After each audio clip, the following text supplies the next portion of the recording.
السلام عليكم ورحمة الله تعالى وبركاته. أعوذ بالله من الشيطان الرجيم. بسم الله الرحمن الرحيم. مبشرين ومنذرين لئلا يكون للناس على الله حجة بعد الرسل وكان الله عزيزا حكيما. صدق الله العظيم. আজকের আলোচনার টপিক হচ্ছে আল্লাহ তাআলা কেন এই পৃথিবীতে রাসূল প্রেরণ করেছেন। রাসূল প্রেরণের উদ্দেশ্য কি, নবী রাসূলদের পরিচয় এবং তাদের বৈশিষ্ট্য, এগুলো নিয়ে আমি আজকে আলোচনা করব এবং নবী রাসূলদের জীবনী থেকে আমাদের আসলে শিক্ষা কি, লেসনটা কি লেসন আমরা নিতে পারি, এই টপিকটা নিয়ে আলোচনা করব। টপিকটা কি সবার কাছে ক্লিয়ার? প্রথমে আমরা উদ্ধার করবার চেষ্টা করি যে কেন আল্লাহ এত রাসূল পাঠালেন পৃথিবীতে, এর কারণটা কি।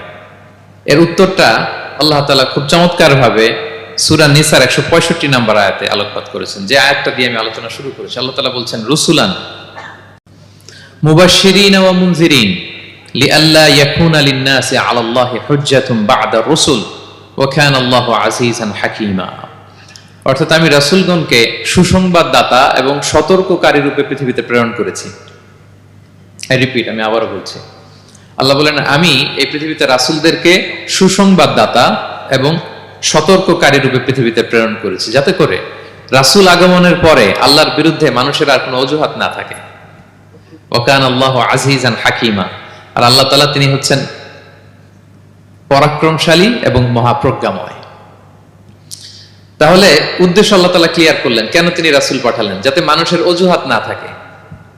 আল্লাহ তাআলা যদি রাসূল পৃথিবীতে বাণীবাহক হিসেবে প্রেরণ না করতেন, মানুষরা বলতো আল্লাহ আখিরাত বলে যে একটা কথা আছে, এটা তো আমি বুঝি নাই। আল্লাহ মৃত্যুর পরে যে আবার জীবিত হইতে হবে, এটা তো আমি শুনি নাই। আল্লাহ এই পৃথিবীতে আমি কি কি করেছি তার পাই টু পাই তোমার সুপ্রিম কোর্টের কাঠগড়ায় দাঁড়িয়ে যে বিচারের সম্মুখীন হতে হবে, কেউ তো আমার কোনোদিন বলে নাই।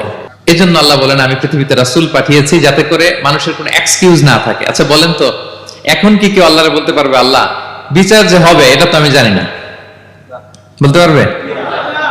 আল্লাহ আখিরাত বলে যে একটা কথা আছে, পুনরুত্থান, পুনর্জীবিত হইতে হবে, আবার বিচারের সম্মুখীন হইতে হবে, জান্নাত জাহান্নাম আছে, এগুলো তো কোনোদিন আমি শুনি নাই। এই কথা, এই এক্সকিউজ তোলার কোনো সুযোগ কি আর আছে?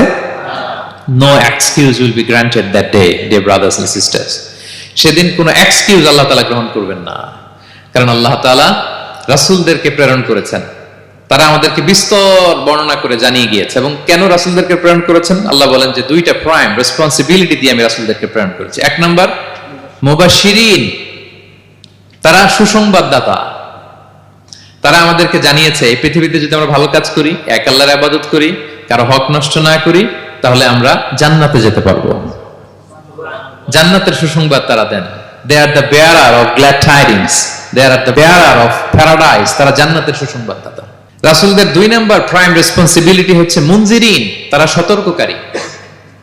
তারা আমাদেরকে এই মর্মে সতর্ক করেছেন যে পৃথিবীতে যদি আল্লাহর ইবাদত না করে শিরক করো, বিদআত করো, এই পৃথিবীর বুকে যদি ফাসাদ করো, যদি সীমা লঙ্ঘন করো, যদি অন্যের অধিকার নষ্ট করো, তাহলে তোমাদেরকে জাহান্নামের আযাব ভোগ করতে হবে। ঠিক কিনা? তাহলে দুইটা প্রাইম রেসপন্সিবিলিটি।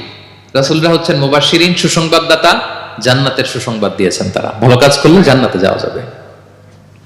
পাশাপাশি তারা হচ্ছেন সতর্ককারী। কিসের সতর্ককারী? জাহান্নামের ব্যাপারে সতর্ককারী। এই পৃথিবীতে ফাসাদ করলে, আল্লাহ তাআলার অবাধ্য হলে জাহান্নামে যেতে হবে।